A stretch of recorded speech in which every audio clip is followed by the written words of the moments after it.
just like Obama. He doesn't have any power over nothing. Got nothing. He's got no power over nothing. This is a white man's country. This is a white man's world. The white man from Europe dominates the whole planet. White men goes into any country and kill everybody, take over anything they want. This is a white man's country. It's a white man's world. I'm not bragging about it. I'm just telling you the fact of the matter.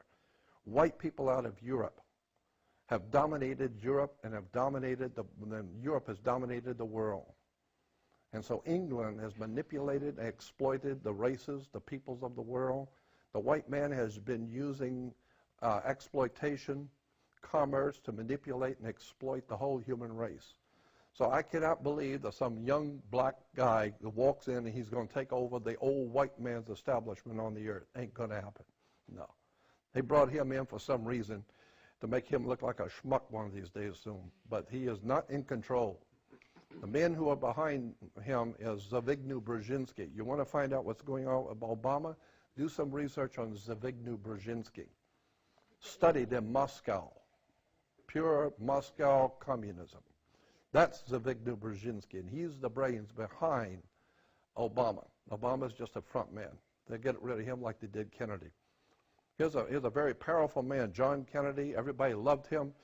Handsome, debonair, president of the United States, wealthy, and they shot this guy in public, and nobody went to jail. Nobody's ever going to jail. Why? Because the powers that be that run this country will kill you. You think for 1 minute you're going to get out of line and be important in this country, they'll whack you so thick.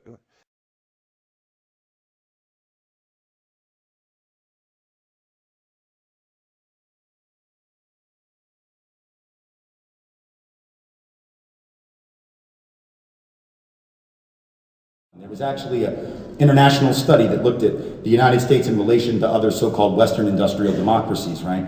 And it looked at and tried to figure out why it is that those other nations almost invariably, right, have greater social safety nets than what we have in the United States. And looked at all the factors. There are a lot of them out there that you can sort of put into the mix, you know, different history of labor struggle and lots of different things, cultural traditions, and just a lot of stuff. And this particular study looked at maybe 20, 30, 40 different factors. And you know what they concluded was the single most important factor explaining the difference between our inadequate safety net relative to and those that are far more adequate?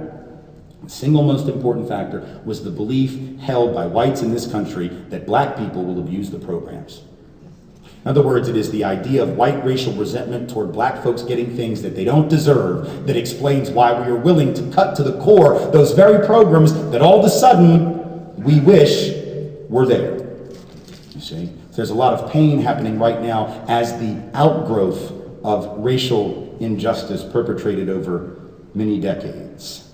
So at the end of the day, if we're going to take back the country in a way other than that to which certain folks would have us take it, we're going to have to talk to people about the way in which not only they have privilege, but the way in which that privilege has set them up for a fall in a system of inequality, a system of oppression, a system of marginalization. It is very much, as James Baldwin said in Nobody Knows My Name, he said this: "It is only when a man is able, without bitterness or self-pity, to surrender a dream he has long cherished, or a privilege he has long possessed, that he is set free, he has set himself free for higher dreams and for greater privileges.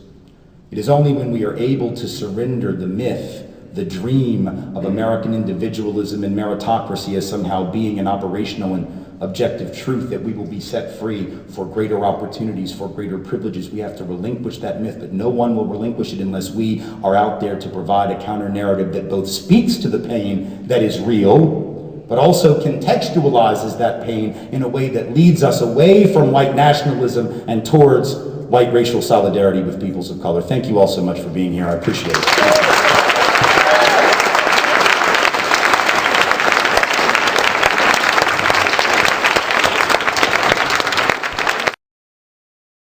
Good morning, YouTube, and thank you for joining me this morning. Today we are going to discuss an individual who is no stranger to many of my listeners. His name is Tim Wise. Now, Mr. Wise has made a name for himself. He has many loyal haters, mostly white males. I would expect this due to him being a prominent anti-racist writer and activist. And no, I am not implying that all white males are racist or have some sort of pathology that would cause them to be upset with Mr. Wise.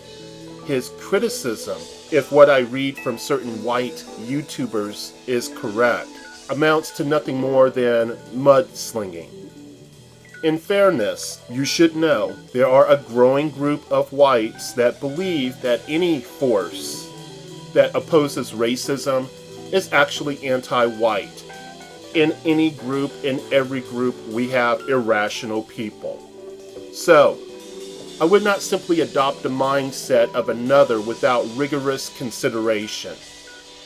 Could Mr. Wise research and reasoning be the sole reason for the discord?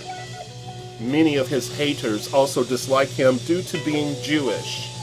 Yep, simply because he's Jewish, and every single Jewish person must have a vendetta against white people.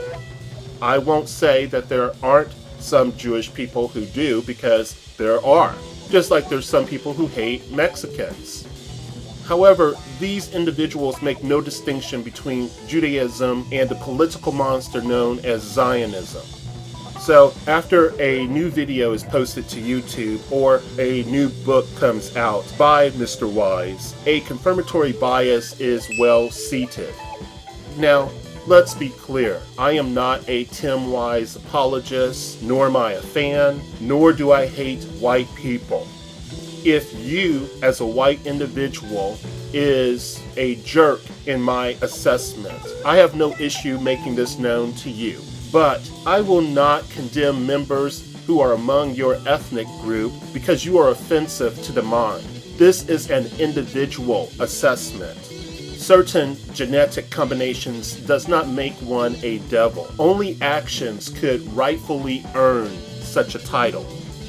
I have studied a small portion of his work. I have yet to see him as a white-hating male when examining his writings, debates, or speeches. Many would point to an open letter directed to the white right. They may quote this, quote, "You're like the bad guy in every horror movie ever made, who gets shot 5 times or stabbed 10 or blown up twice, and who will eventually pass, even if it takes 4 sequels to make it happen. But who, in the meantime, keeps coming back around, grabbing at our ankles as we walk by, we having been mistakenly convinced that you were finally dead this time." End quote. It would be easy when listening to those words to see the likes of Newt Gingrich, Dick Cheney, or Mitt Romney. I know I do not desire these authoritarian types to construct society in their image. There is not much left to implication. His website clearly states he is not addressing all white people. He is addressing the white community that is right-wing. There is no racial scapegoating of whites for all of the evils in the world, but a prejudice of this particular subgroup. Now, if I was white and I was immediately offended because my ego was bruised, I would probably step back and ask myself a question. One, is he making a distinction? As I said earlier, yes, he is. Then my second concern would be, well, is he capable of putting away partiality and using objective consideration? If Ron Paul can put away his religious beliefs and not allow it to influence his reasoning, like many of his followers claim, then I am sure Tim Wise is capable of achieving the same results. I would not make a claim based on that quote that he is anti-white and cloaks himself as a crusader against racism, however. I think that's convenient when one does so. It gives them justification for dismissing anything that he says in the future, correct? Because if he's anti-white, then anything, any assessment he could possibly make, any criticism he could possibly make does not need to be examined. This said, I do not claim to know the true intentions of another or what is within their hearts. I employ discernment and I hope for the best. I also know I can agree with an individual on certain points, but that does not mean I am in full agreement of what they think or the ideas they implement or share with the public. A popular criticism that I encounter when coming across a comment regarding Mr. Wise's work is that whites are the cause of black people's problems. When I see him make historical claims or current ones, I have never witnessed him make such a blanket statement. Let's be clear. There are whites that would love nothing more than to exercise their personal power to make any racial minority less prosperous. Hell, there are some people who simply want to see all racial minorities removed from this planet. So is it a stretch to see that there is some truth in this particular criticism? Of course it's not everyone. Jealousy, violence, greed, and lust for power are juggernauts that care not about your heritage. It is something that is there that plagues humanity. Those who rightfully stand against any and all discrimination understand morally reprehensible behavior can be generated by anyone. So when a responsible individual examines history, it's not to gather material to demonize whites. As an individual having a black experience, I would never purposefully resort to action I knew was devoid of wisdom, no matter what you may think about blacks. Now you could say, well, you're black. Tim Wise is simply making all blacks to look like they're victims. Of course you're going to revel in this. You're not going to care about how he portrays white people. oh, really? See, one thing that's very different from me than maybe you is the fact that I have this thing about fairness and integrity. I do care if someone is being mislabeled, and I do care if someone is being demonized. Why would I want to resort to actions commonly witnessed by black people, or Mexican people, or Native Americans? Yeah, a little observation that we make about white racists who repeatedly use trends and crime statistics to demonize blacks. No, I don't want to be a part of that sort of mentality. Though I know this is only a ploy to vindicate their vile intentions against censure, it does not make it easier to swallow. America has a complex and heavily soiled history. Normally, if a group suffers in succeeding materialistically, it is rarely due to a single event or factor. Do you get that? Some of my libertarian friends out there, do you get that? Normally, if a group suffers in succeeding materialistically, it is rarely due to a single event or factor. Even if a group is being oppressed, there will be some members within the group who are repressing themselves due to poor decisions and outlooks in life. This does not remove the fact of what they experience within America. I admit that one of the motivating factors in constructing this video is being frustrated in seeing people discard reality because they do not like it. Case in point, if a black person commits a violent act, it reflects on me not because I am worthy of ridicule, but because no matter what, a member of an outside group will want to use whatever measures available to demean another that they see as inferior. In my example, I know that the crime was not crafted by my mind or hands, therefore I take no credit for it. Nor does it anger me if someone is rightfully being critiqued for a history they have created. I expect that other adults can deal with reality when it is not being used as a tool to smite them. So, what if one points to an injustice without the use of hate and rightfully claims that someone within their group has committed or is committing a heinous act. So what? Why is it so difficult for racist whites or for some overly sensitive white males in particular to deal with? Do you have an answer for me? Due to Mr. Wise's white skin, I think it is harder for some to dismiss his comments. Now, you can say, "Oh, he's not white, he's Jewish. Oh, he's Jewish." Yeah, whatever. He has white skin, and this proves to be an irritation for you. However, he is nothing special. He is not a Superman battling racial injustice. There have been many others before him that have made similar claims in more eloquent and poignant ways. All one has to do is read the works of James Baldwin, Sonia Sanchez, W.E.B. Du Bois, David Walker, Richard Wright, Amiri Baraka, Ralph Ellison, Gil Scott Heron, Franz Fanon, I believe that's how you pronounce his last name, capital Fanon, and Gwendolyn Brooks. Maybe critique, correct or not, is more difficult to swallow when it comes from someone who looks like you. So my critics, do not jumble your assessment with reality. I am not praising this man, nor have I witnessed yet him demonstrating an antebellum view that black people should be seen as dependent children who needs to be taken care of. So far, I haven't witnessed that. And I hear a lot of white people who like to throw that out there, just to stab at you. Nor have I seen evidence that he is requiring whites to be overly indulgent of black people. Again, another common critique that I hear from certain angry white males who are using emotional reasoning and other cognitive dissonances.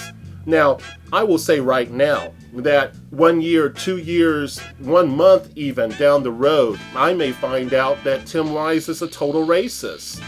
Okay, then the evidence will take me to that fact. I will not allow, however, a mismanagement of emotions and observations to bring me to an assessment that is biased. Okay? I subscribe not to the mistake of not acknowledging that life has been unfair to all of us. I wanted to make this point clear. Not speaking solely of blacks. And I'm making this comment for a specific reason, so hang in there. So again, no need to saddle whites for all of the problems that blacks face. When acknowledging most situations within life, there is an internal and an external perspective that could be assessed or addressed. So witch hunts are not needed here. Now listen up closely to what I'm about to tell you. It becomes a moral outrage, and the difficulties are compounded by having others crusade against people strictly because they need a whipping post. I do not require one. Keep your thoughts of racially based double standards to yourself.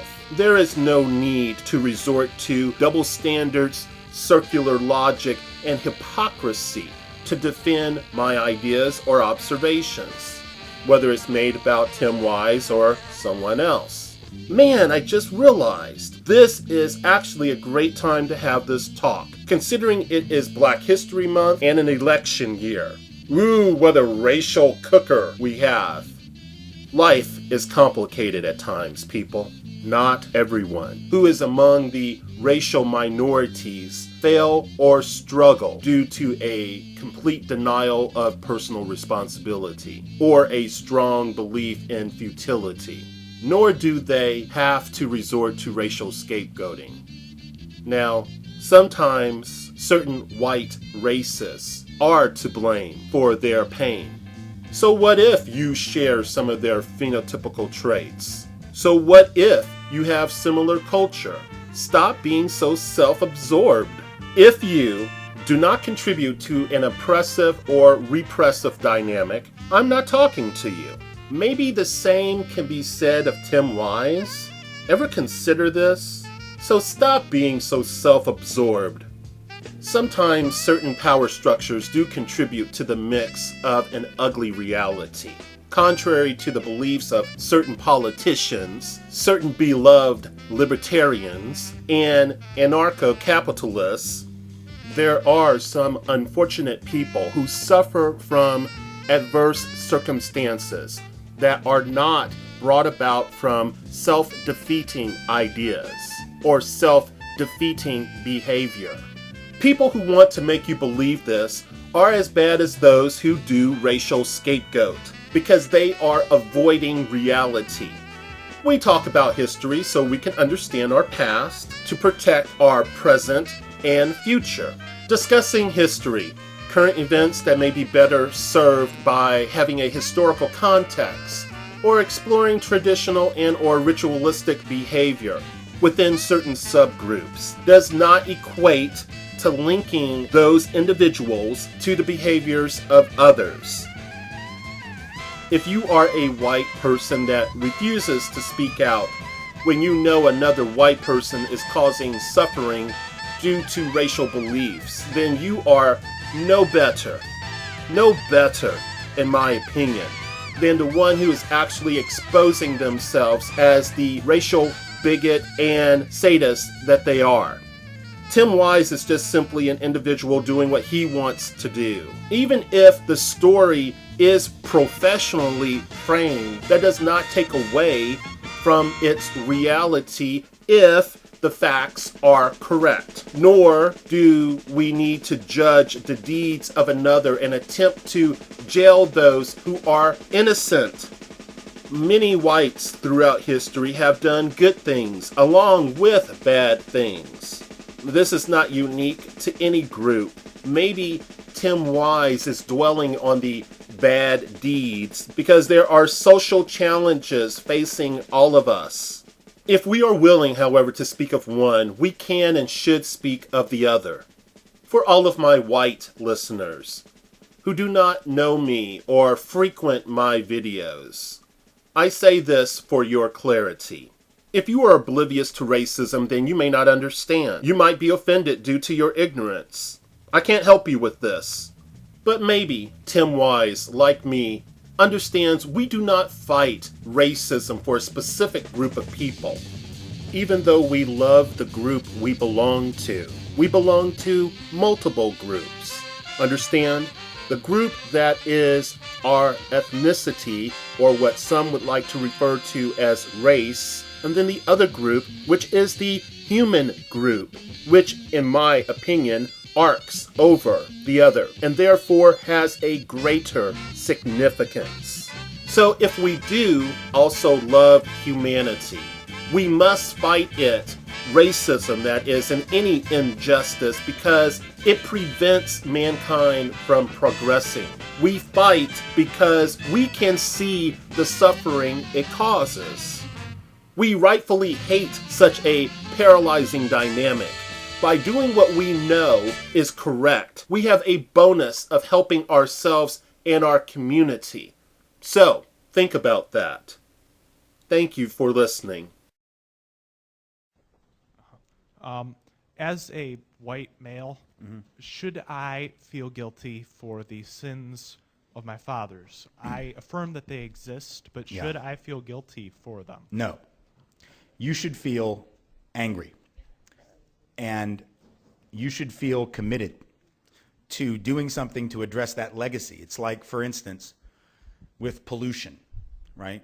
We think about the issue of pollution. Now, none of us in this room, to my knowledge, are individually responsible for having belched any toxic waste into the air or injected toxic waste into the soil or done any of the things. We didn't put lead paint in the housing, Individually, we're innocent of that. But someone did that stuff.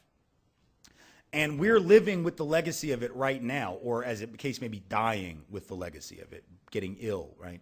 So it isn't about feeling guilty about what someone did, even if you were like the direct heir of the chemical company that did the pollution. But it is about saying all of us in the society have to take responsibility for what we find in front of us. There's a big difference between guilt and responsibility. Guilt is what you feel for what you've done. Responsibility is what you take because of the kind of person that you are, right? And so if I see a set of social conditions that have been handed to me and which not only did wrong by others, but elevated me and give me advantage that I did not earn, it isn't about beating myself up. I'm not responsible for that having happened. I'm not to blame for it, so guilt is totally unproductive. But in order to live an ethical life, it seems to me, to live ethically and responsibly, I have to take some responsibility for the unearned advantage, which means working to change the society that bestows that advantage. It's not guilt, but it is responsibility. It's no different than, someone looking at the issue of pollution, or if you became the CFO of a company, you'd have to come, you wouldn't be able to come in and say, well, I intend to use the assets of this company and I intend to put them to greater use and I intend to use the revenue stream that we've got going, but that whole debt side of the ledger, no, I'm not paying any of that because I wasn't here when the other person ran all that debt up. You should have gotten them to pay it before you gave me the job. Now I'm here and I'm innocent. We would realize that made no sense. So it isn't about innocence. It isn't about guilt. It's about responsibility and something we all have to take. White folks have to take it. People of color have to take it. Men and women have to take it. Everybody has got to take it because we're living with that. If we don't do it, no one does it. And it doesn't get done. We're the only hope we have. So